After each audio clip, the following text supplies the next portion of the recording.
उत्तर देने की हमारी अब योग्यता नहीं है। हमें लगता है हमारा एक एक क्षण श्यामा श्याम के ही विषय में, प्रभु के चिंतन में ही जाए, ये व्यवहार है। अब धर्म को कौन मानता है, कौन जानना चाहता है, कौन जानना चाहता है धर्म? नए बच्चे, छोटे छोटे बच्चे आचरणहीन होते चले जा रहे हैं। क्या उस पर बोले, क्या मतलब ये प्रश्न अगर कहो तो लाखों बार ये प्रश्न होते रहते हैं। माता पिता को तब माने जब उनको धर्म का पता हो ना। धर्म का क्या पता है? ब्याह की तो तब सहमति हो ना जब उसके भाव में धर्म हो ना।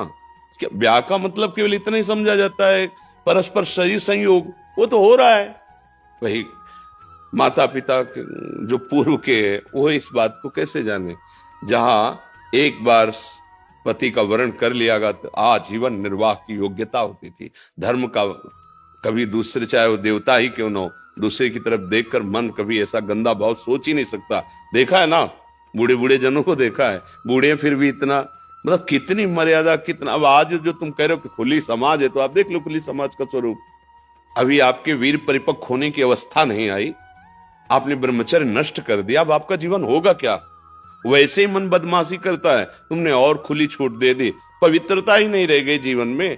तो ना माता पिता को मानेंगे, ना धर्म को मानेंगे, ना ग्रंथ को मानेंगे, ना भगवान को, और फिर आगे चल के डिप्रेशन की गोलियां लेंगे। क्योंकि धर्म तो धर्म है। जब तुम्हारा अधर्म आचरण है वो फलीभूत होगा तो तुम डिप्रेशन में पड़ जाओगे। ना कोई तुम्हें बचाने वाला मिलेगा, ना कोई समझाने वाला मिलेगा, पशु की तरह तुम्हारा जीवन व्यतीत हो जाएगा। अब जिसने 10 बच्चों से मित्रता की है वो पातिव्रत धर्म से रहेगी। जिसने 10 बच्चियों से मित्रता की है वो एक पत्नी व्रत रहेगा।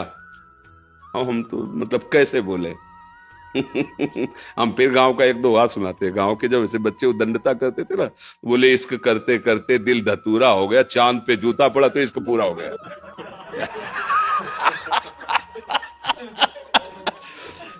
कैसे इसको अब कैसे समझ में आवे, कैसे समझ आज इस पर हम क्या बोले?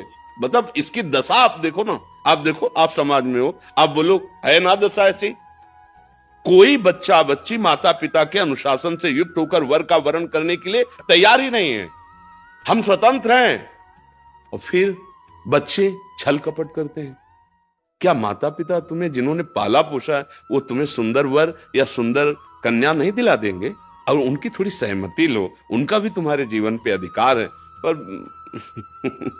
नहीं है, नई बात मानेंगे। कलयुग का प्रभाव है और जब तक बुद्धि शुद्ध नहीं होती तब तक ये साधु महात्माओं की बातें समझ में नहीं आती। वो बात समझ में आती है जो अभी 2 बात सुना है ना, वो बात समझ में आती है। जब पकड़े जाते हैं, जो डंडा चलता तब लगता है कि मम्मी पापा छुड़वा लो, एक बार छुड़वा लो। फिर वही दिखाई देंगे, फिर नहीं दिखाई देंगे बॉयफ्रेंड गर्लफ्रेंड कि छुड़वाने आवे। फिर वही मम्मी पापा, अपनी चाहे जागीर बेचनी पड़े, चाहे जो करना पड़े। हमें लगता है कि अपने बच्चों को शुरू से थोड़ी देर बैठा कर मित्रवत उनसे अपनी बातें कहनी चाहिए। ये नहीं सोचना चाहिए कि हमारा पुत्र है हमसे, नहीं नहीं, उनकी गंदी बातों पर, उनके गंदे विचारों पर अपना अंकुश लगाना चाहिए। मित्रवत व्यवहार करना, जैसे बच्चे सयाने हो लगे ना तो ऐसे बैठालना चाहिए। साथ खाओ, थोड़ी देर समय दो, खेलो उनके साथ और उनसे मित्रवत के दो। तुमको छुपाना मत, तुम जो चाहोगे हम है ना तुम्हारे साथ, तुम बताओ, कोई गलत कार्य मत करना। अगर तुम्हें ऐसा कुछ लगे मुझे बताना, मैं आगे खड़ा होऊंगा। तो उनको लगने लगेगा कि मेरे पापा मित्र भी हैं, मैं अपनी बात कोई नहीं छुपाऊंगा अपने पापा, वो समझ जाएगा। अब अपने लोग इतने मस्त रहते हो कि वो देख ही नहीं पाते कि उनका क्या चल रहा है, और जब वो ऐसे फंस जाते हैं तो ना आपसे बता सकते हैं ना समाज से बता, तो उनको रास्ता नजर नहीं आता, फिर वो मानसिकता में परेशान हो जाते हैं। तो ये ब्याह आदि की बातें तो तब समझ में आए जब धर्म की बात, और उसे कहा जाता है आज की नई समाज। जीवन को नष्ट कर देना। प्यार एक से करके देखो, माता पिता की सहमति से करके देखो, उसी में भगवान की कृपा नजर आएगी, उसी में भगवान नजर आने लगेंगे। ये बेविचार से भगवान थोड़ी नहीं नजर आते हैं। आज इससे कल, ये तो मनोरंजन है मन का, और इस मनोरंजन से तुम्हें नरक की प्राप्ति होगी, दुर्गति होगी, बुद्धि भ्रष्ट हो जाएगी, ऐसी जगह फंसाएगी जहां से निकल ही नहीं पाओगे। देखना, खुद देखो, आप देखो ना क्या हो रहा है समाज में। पर ये विषय में लगता है कि जैसे बोले हैं तो मन मलिन वाली बातें, राधा राधा राधा, कोई भगवत चर्चा, भगवत प्राप्ति की बात तो अच्छा, ये तो समाज में चल ही रहा है। लया समाज है। हमारी प्रार्थना यही कि इन किन प्रकार हमारी बातें सुने किसी तरह वो समझे कि शराब पीना, व्यभिचार करना, मांस खाना, माता पिता की आज्ञा का उल्लंघन करना, ये तुम्हारे जीवन को, जिसे तुम उन्नति समझ रहे हो, ये पतन के मार्ग में ले जा रहा है। अब सच्ची कहते हैं, अब भले हो राक्षसी प्रवृत्ति को कोई ऐसे ऐसे कलयुग का प्रभाव नहीं, कोई भी माता पिता जरूरत पड़े तो दिल काट के रख दे बच्चे के लिए। ऐसा ऐसा देखा गया है कि वो गरीब है, कर्जा लेकर के भी अपने बच्चे को पढ़ा रहा है, मेहनत कर, और वही बच्चे जब पढ़ लिख जाते हैं तो उनकी अवहेलना करते हैं। क्या पढ़ाई? पढ़ाई तो विनय विद्या विनयम ददाति। अगर विद्या जागृत तो विनय नम, कम से कम उस माता पिता से अपना तो हृदय भाव रखना चाहिए बच्चों को। ऐसी जगह फंस जाते हैं कि तो कैसे कैसे समझाए उनको, कैसे विश्वास दे कि तुम्हारे माता पिता तुम्हारे भगवान है यार, तुम्हारा परम मंगल करेंगे, वो कभी अहित नहीं कर सकते। वो राक्षसों की बात अलग है, कुछ ऐसे राक्षस स्वभाव के होते हैं, जैसे राक्षस ये अपने बच्चों के साथ दुर्व्यवहार करना आया, वो राक्षस है, उनके बात नहीं। मनुष्यता में, अरे पशु भी अपने बच्चों से प्यार करता है, फिर मनुष्य अपने बच्चे का अहित कैसे चाह सकता है? पर ये बच्चे नहीं समझते हैं, वो समझते हैं कि पुराने जमाने के इनके विचार हैं, अब तो नया जमाना है, नए। अब उस नए जमाने में या पुराने जमाने में धर्म तो एक ही है ना। अगर आप अधर्म करोगे तो उसका दंड तो मिलेगा ही ना, मिलेगा, आज नहीं तो कल मिलेगा।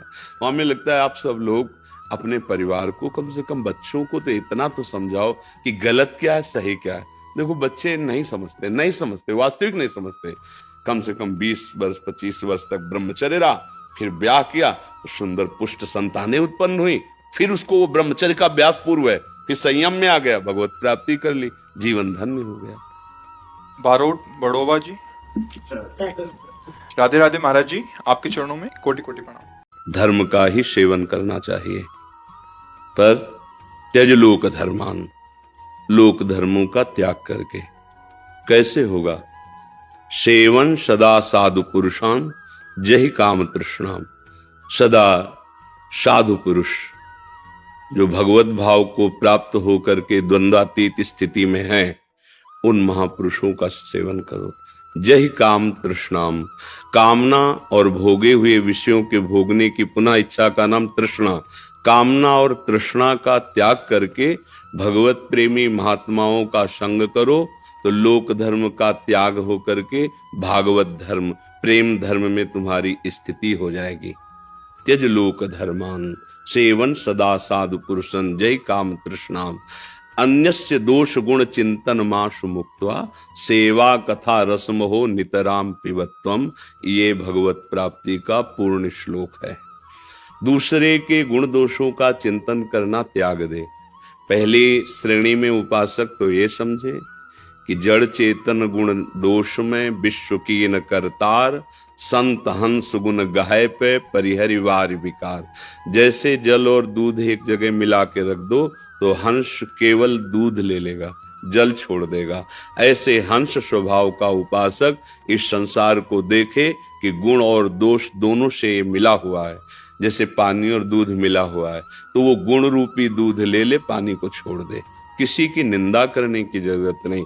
फिर इसके ऊपर उपासक की एक स्थिति होती है, तात सुनहु माया कृत गुण और दोष अनेक, गुण या उभय न देखी देखी सो विवेक। उत्तम उपासक वो है न जो किसी के गुण देखता है न किसी के दोष देखता है, उसमें भगवत भाव रखता है। मेरे प्रभु ही त्रिगुणात्मिका माया को स्वीकार करके लीला कर रहे हैं।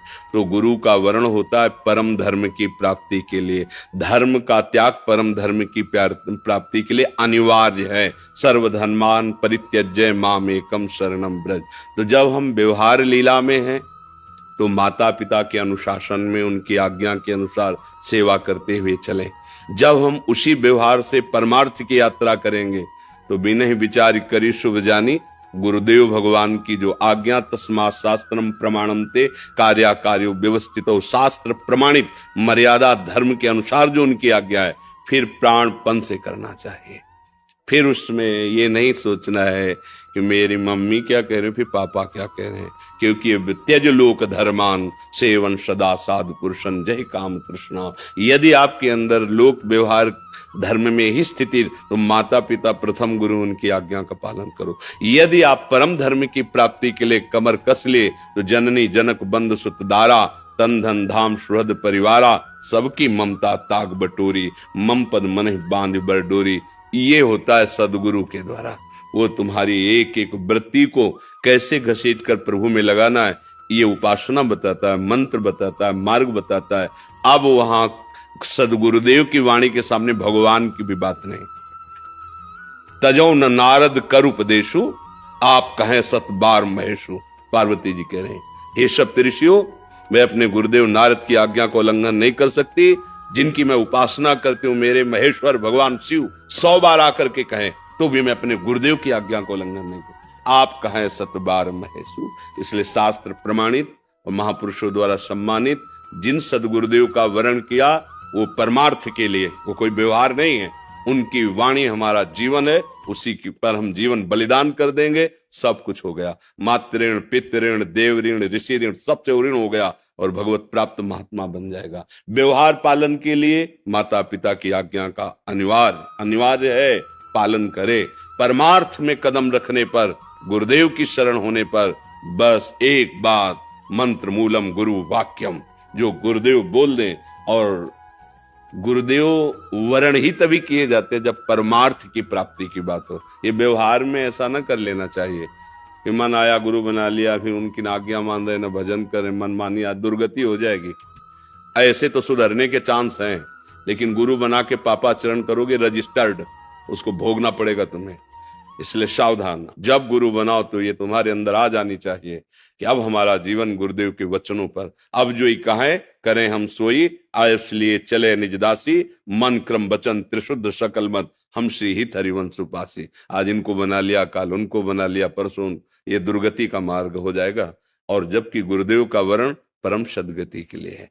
गुरुदेव के मंत्र मूलम गुरुदेव के वचन स्वीकार कर लो, सब कुछ बड़ा आश्चर्य में जीवन हो जाएगा जिस दिन वचन स्वीकार कर लोगे। एक गुरुदेव भगवान की सेवा में शिष्य रहते थे, तो गुरुदेव को भगवान से बढ़कर शास्त्रों में भी कहा गया और भाव में भी रहता है कि भगवान तो है ही, हमारी दुर्गति नहीं रुकी। जब वही भगवान गुरुदेव रूप में आए तो अब दुर्गति हो नहीं सकती। इसलिए गुरु साक्षात पर ब्रह्म, या मोते ही अधिक गुरु ही जी जानी, भगवान ने आज्ञा करी। वो ऐसी सेवा में तत्पर रहते थे। संतों के प्रति वैसा भाव नहीं था जैसा गुरुदेव चाहते थे। तो एक दिन उनका बेटा, कहाँ जा रहे हो? तो उनका भिक्षावृत्ति के लिए जा रहे हैं। पहले होता था कि 10-5 गांव में जाके अन्न मांग के ले आए, 2-4-6 महीने उसी से भरण पोषण, फिर मांग के ले आए। तो कुटिया आश्रम होती थी, आए हुए अतिथियों की सेवा भी बनती थी। तो भिक्षान्न लेने के लिए जा रहे। उनका फिर लौट के आओ, हम तुमको एक बात बताना चाहते हैं। उनका गुरुदेव जैसी आ गया।